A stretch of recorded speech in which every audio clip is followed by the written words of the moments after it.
The man accused of killing 4 University of Idaho students is now heading to Idaho. 28-year-old Bryan Kohberger appeared in court in Pennsylvania about an hour ago. He was arrested at his parents' home Friday morning. He'll now be extradited to Idaho, where he'll be charged with 4 counts of first-degree murder. Right now, Pennsylvania State Police are giving more details about his arrest. Let's listen in. Mike Mancuso. After the speakers have finished, we will then take a handful of questions. Colonel Vanchik. Good afternoon.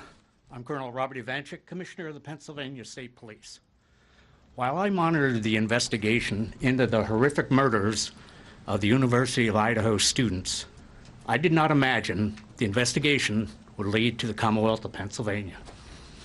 My heart goes out to the families of the victims, their friends, the community of Moscow, and the University of Idaho. No words can heal the pain associated with the loss of a child. Their young lives were ended far too soon. In law enforcement, we understand the best thing we can do for victims and their families is to follow every lead, collect every piece of evidence, and bring those responsible to justice. I am proud of the members of the Pennsylvania State Police who were able to help in this investigation. The cooperative relationship between our local, state, and federal partners stands the test of time. The officers, troopers, and federal agents work together tirelessly, putting in long, difficult hours. Communication and cooperation are imperative to success and to ensure the integrity of the case remains maintained. The culmination of that cooperation ultimately led to take the suspect into custody and afforded the families some sense of peace they deserve.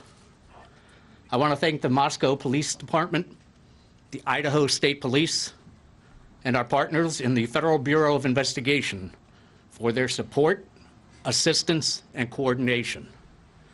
I also want to recognize the Monroe County District Attorney's Office. And finally, I need to acknowledge the members of the Pennsylvania State Police, specifically members of Troop N, our Bureau of Criminal Investigation, and our Bureau of Emergency and Special Operations, who assisted in safely taking the suspect into custody in the early morning hours of December 30th. As previously indicated by Chief James Fry of the Moscow Police Department, specific details regarding this investigation cannot be released until the suspect is extradited to Idaho and presented with the probable cause affidavit. At this time, I will turn the microphone over to Major Christopher Paris, Commander of Area 3, who was involved in the coordinated efforts to take the suspect into custody. Thank you, Colonel. Area 3 comprises troops F, P, N, and R, and is made up of 1,000 approximately of the women and men, civilian and enlisted, in the northeastern part of Pennsylvania. I'd like to introduce to my left Captain Norm Kramer, who's the commander of Troop N Hazleton, which is comprised of Carbon, Monroe, Columbia, and parts of Luzerne counties. I would like to reiterate, as the colonel said, that Idaho law prohibits any release of information contained within the affidavits. So we're going to do our best today to talk about what phase we are currently in the investigation, and it has entered a new phase with the waiver for extradition. And the continuing primary goal is the seeking of justice through successful prosecution and conviction, bearing the burden of proof beyond a reasonable doubt. So with that in mind, we're trying to balance essentially two things: the public's desire for information against the need to maintain the integrity of the investigation and protect the suspects, accused at this point's due process. So I'll now attempt to give you an operational picture with the best information I can release at the time. So this begins when the Pennsylvania State Police Bureau of Criminal Investigation troopers were contacted by the FBI about assisting with surveillance of the accused in this case. I'd like to take the opportunity to specifically thank several individuals. Special Agent in Charge Jackie McGuire and Assistant Special Agent in Charge Dave Carter from the Philadelphia Field Division, as well as Supervisory Special Agent Bill Vigorito of the Scranton RA. We're very lucky in PSP to have a collaborative relationship with the Bureau, both in Pennsylvania and beyond, and their people are absolutely excellent. So as the investigation progressed, Troop N Criminal Investigation Section, commanded by Captain Kramer over my left shoulder here, began to collaborate with authorities in Idaho. Specifically, I'd like to acknowledge Lieutenant James Curto, who is here today, Sergeant Anthony Ferdinand, Corporal John Chulak, who is not present with us, and Troopers Leary and Knoll, who are here with us today. It was through this collaboration and the charges pending in Idaho that those troopers were able to obtain search warrants and a fugitive from justice warrant that was prepared here in Monroe County for the location in Chestnut Hill Township and the fugitive from justice warrant for Mr. Kohberger, respectively. I'd like to acknowledge the Monroe County District Attorney, David Christine, as well as First Assistant Mike Mancuso and their entire office. The support that we received was absolutely excellent. Once those warrants were obtained, the Bureau of Emergency and Special Operations, BESO, coordinates our Special Emergency Response Team, CERT. They were selected to serve those warrants, the 3 search warrants and the fugitive from justice warrant. To define what CERT is, it's a full-time tactical team maintained by PSP to deal with high-risk warrant situations, barricades, and other incidents requiring specialized tactical training or other capabilities. From their perspective, we essentially task them to go out and serve a arrest warrant for someone accused of a quadruple murder. They're activated several hundred times a year throughout the Commonwealth. We don't typically hear of their work in a forum like this because they serve the warrant, the person's taken into custody, and they go about their assignment. They are the ultimate professionals. It's a volunteer team. They're highly trained and highly motivated. Captain Norm Kramer, over my left shoulder, was assigned as the top comm for the CERT activation, which means he was responsible for coordinating our tactical preparations. So, tactical assets were then staged in the county, in Monroe County, into the evening of Thursday, December 29th, last Thursday. And in the early hours of Friday, December 30th, those warrants were executed at the location. Mr. Kohberger was taken into custody without incident. The scene was turned over to the FBI Evidence Response Team for processing. Mr. Kohberger was then turned over to the Monroe County Prison, where he has remained in their custody since. I'd like to thank the Monroe County Sheriff and the Stroud Regional Police Department for their support as well during the extradition process. Arrangements currently are being made to deliver Kohberger back to Idaho, where he can have continued due process and face these charges. So it's with that I will turn it over to First Assistant Mike Mancuso. Thank you, Major. Good afternoon, everybody. I'm Mike Mancuso with the DA's office, the First Assistant District Attorney. I want to give my condolences to the families of the victims out in Idaho for their loss. It's my sincere hope that this marks a clear step in the right direction of effectuating justice for those folks. My office's role was relatively recent. We weren't advised of the presence of the defendant in our county until only a couple days before the apprehension of the defendant. But when we were told, we came together and worked very closely with Captain Kramer, who did an excellent job in almost like a clockwork operation. Part of my duties were to ensure that 3 separate search warrants were issued. Those affidavits attached to those search warrants are still under seal, so I can't discuss their contents with you. But one was for the person of Mr. Kohberger, collecting DNA and photographs, that sort of thing. One was for the white Elantra vehicle, which I understand has been seized and is being processed. And one was for the address, the residence itself that he was living in with his family. I was at the scene, and I have to say that Major Paris and Captain Norm Kramer did an outstanding job in coordinating the efforts, not only of the numerous Pennsylvania State police troopers there, but officers from other jurisdictions and disciplines within those jurisdictions to make this a very smooth, highly competent professional operation.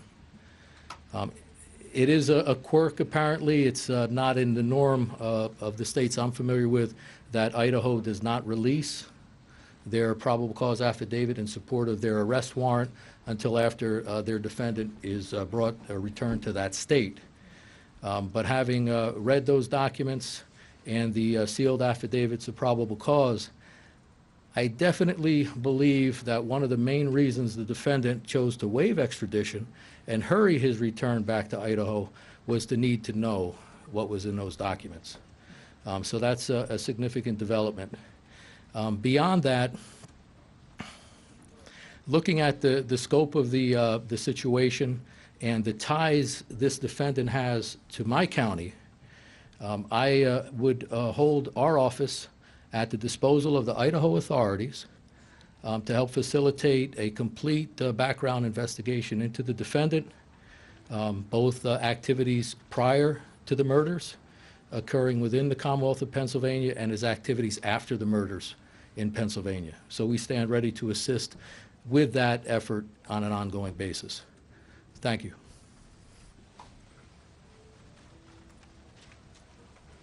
We can now open it up for questions.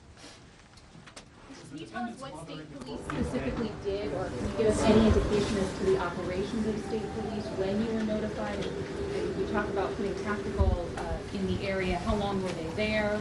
And what's the... We're not in a position to give you an exact time. It was at some point prior to when the surveillance was taken, as the investigation progressed to a point where search warrants could be obtained and the probable cause for those search warrants and an arrest warrant, a fugitive from justice warrant based on the arrest warrant out in Idaho were obtained. We began to take the tactical steps to plan to serve them.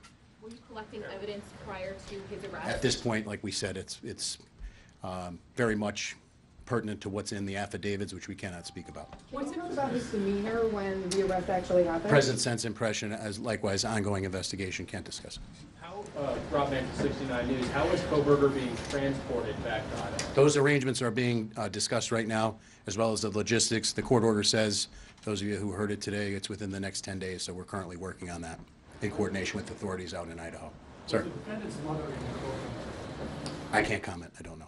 Is he being held in the Monroe County Jail until he's extradited, or is he removed to another? No, he is lodged in the, since he was dropped off there Friday morning, he's resided in Monroe County Prison. Still, and until he's Correct, yes. extradited, he'll be there? the marshals moving him, or which group? At this point, that's still being coordinated between the state police and the authorities out there. We don't know. Will the affidavit be unsealed when he arrives in Idaho? I don't want to speak out of my lane. When I watched the press conference on Friday at 1 p.m. Pacific time, I was alerted to the fact that according to Idaho state law, that the affidavits have to be served to him once he's extradited back before they could be unsealed. Did he say, has anyone else been arrested? Ongoing investigation, ma'am. Has a motive been determined? I can't comment on that either. I apologize. Who transports him, sir? Does Pennsylvania State Police, the Monroe County Sheriff's Department? He's presently back. He was transported from the courthouse by Monroe County Sheriff, and the logistics of who's going to transport him out to Idaho are still being discussed. We don't know yet. Can you confirm the time of his arrest and how much law enforcement presence there actually was? I would say it was in the early morning hours of Friday, December 30th. Tactical assets on scene were probably in the neighborhood of 50. Were you afraid he was going to get tipped off before you got him? I would say overall about this entire operation, and the credit goes, this is a part that the state police played humbly. You look at Moscow Police Department, 38 sworn, 19,000 leads. The video evidence that they had to develop in order to put that out, all public source information. But when you talk about the service of a high-risk warrant for someone who's committed or alleged to have committed 4 homicides, there's nothing routine about that. And all of those tactical steps that were taken were in conjunction with the best efforts of the authorities, local, state, and federal, both in Idaho and here, to ensure that we could do it safely and to ensure that we could get him into custody, and that those service of the search warrants could occur. Sir, can we ask you a question of the first assistant district attorney? Mr. Mancuso, you described having read to a degree the contents of that affidavit of probable cause, and that you possibly speculated or theorized that he wanted to get back to read that as well, since he can't read that. Can you give us an indication, though, of the seriousness of what you did read? I know you can't talk about it, but can you share with us something? Yeah, I can't get into the details, sir, but I can say it involved the defendant's connection to a scene of a crime consisting of 4 murdered people. So that's the significance of it. Can you confirm that there is a connection between Bryan Kohberger and any of the victims? I can't discuss that, ma'am. How confident are you that he is guilty of these crimes? That wouldn't be my place to say. Certainly confident enough that there was ample probable cause for the issuance of the various warrants in the case. What was your reaction when you heard this? You've all talked about you followed this. This happened states away. When you get that call, or you all get the call, that this person could be right here in your home area, what's your reaction? Well, I was surprised, really, Monroe County of all places. It hits close to home. It's a normal human reaction, I would think, under the circumstances. Do you know when he and his father left Idaho or Washington and drove to Pennsylvania, what that date was? No, I don't know the exact date, ma'am. Approximately, we understand the middle of December, is that correct? I think that's approximate. And what about, we heard reports that they were stopped not once but twice on the highway. Can you elaborate? I'll defer to his Pennsylvania public defender on that. Do you have reason to believe that Kohberger is connected to other crimes and unsolved mysteries in the area? I wouldn't answer that question at this time. You start looking at some that may be unsolved where he was around. That would be a normal thing to do. Question for the PSP here. Said he was taken without incident. Was it safe to say that, I shouldn't say it's safe to say, but did it seem like he was expecting? I wouldn't comment on what his present sense was. I would just comment that the professionalism of the CERT team and their tactical training definitely proved in a situation like this to do it in the most tactically sound and fastest way possible. Was there anybody else in the house at the time? Yes, parents were in the house at the time. Did they say anything to you? Again, present sense impression. I can't comment on that. An ongoing investigation. He went down the door. Force was used. The warrants were issued for evening search warrants, which in Pennsylvania requires additional probable cause in order to serve them at the hours of darkness. I would defer to the first assistant to talk about the legal burden that you bear in order to obtain those. But from a tactical standpoint, based upon all of the briefings that we had developed and all of the intelligence we had developed, we thought that was the best time to serve it. And what tipped off that Pennsylvania was involved with this? We were alerted by the FBI. Troopers in the Bureau of Criminal Investigation were alerted. Anything on like his social media pages that tipped anything? I can't comment. I don't know. Has the parents been cooperative in this whole process? Can't comment. Ongoing, like I said. The state police's role here was to serve the warrants and assist with the surveillance, which we've done. We've been part of major investigations. You know, these are men and women who take an oath to protect their communities and the Commonwealth here. We're very humbled with the opportunity that we had, given a case that has really gained international attention, to play a small part in it. And our hat is off to Moscow PD, again, with the size and the complexity of this investigation and the work that they've done to get us here today. And this is only the beginning of the next step. If it's determined that anyone here in Pennsylvania either helped to conceal or dispose of any evidence, then you would be a part of this case, or would it go to... I would say that we would pledge whatever support we can for ongoing investigations with the Idaho authorities here in Pennsylvania. Absolutely, we would help them in any way we could. Were there any weapons found in the home? I don't want to get into what was actually seized in the house pursuant to the evidentiary nature of it. Can you give any insight into why you all decided to go in overnight to make the arrest? Those are tactical decisions in terms of base surveillance. I don't want to give out too many tactical factors that go into that situation, but obviously surveillance was conducted, and we wanted to go in at a time when we thought it would be the safest for everybody, safest for anybody else in the house, safest for Mr. Kohberger, and safest for our people. There was an interesting question asked earlier about the care that needed to be taken to not tip the suspect off. Could you describe how long that lid had to be on things, and how many people were involved in it? Like, how many people knew and for how long? So I would say, I would answer the question this way. I don't want to get into a timeline in terms of when we were notified by the FBI and when the surveillance began. Obviously, we know on Thursday night into Friday morning is when the warrants were served. I would say, as a credit to the professionals both standing behind me and others not here, many others not here, the information was held very close, and we did not want to have any situation where Mr. Kohberger potentially would be tipped off. So as a result of that, I would say a close number of approximately 7 to 8 individuals, maybe 10 on the most within the PSP side of this operation knew about it. And for days, can we say? Or? I would say for a period of time. I would not feel comfortable commenting any more than that, for a period of time. And then as the tactical assets were brought in, people were briefed. When the movement plan is finally decided, will there be an announcement? Will not from the state police. So we would defer to Moscow and the authorities in Idaho. When he starts leaving Pennsylvania? Well, we have security concerns now, obviously, to move any prisoner. Anytime you move somebody from a secure prison to another place, we don't want to. There won't be an announcement from the state police in terms of those logistics, but they're being worked on right now.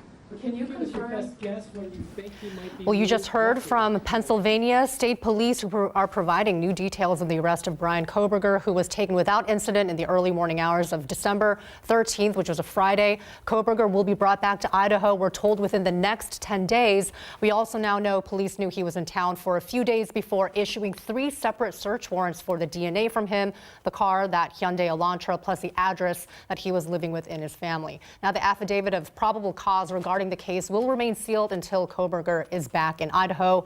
Coming up at King 5 News at 4 o'clock, we'll have full details on the court hearing and a timeline of when the suspect may be likely back. Thanks very much for watching. We'll be back. We'll head over back to NBC News Daily.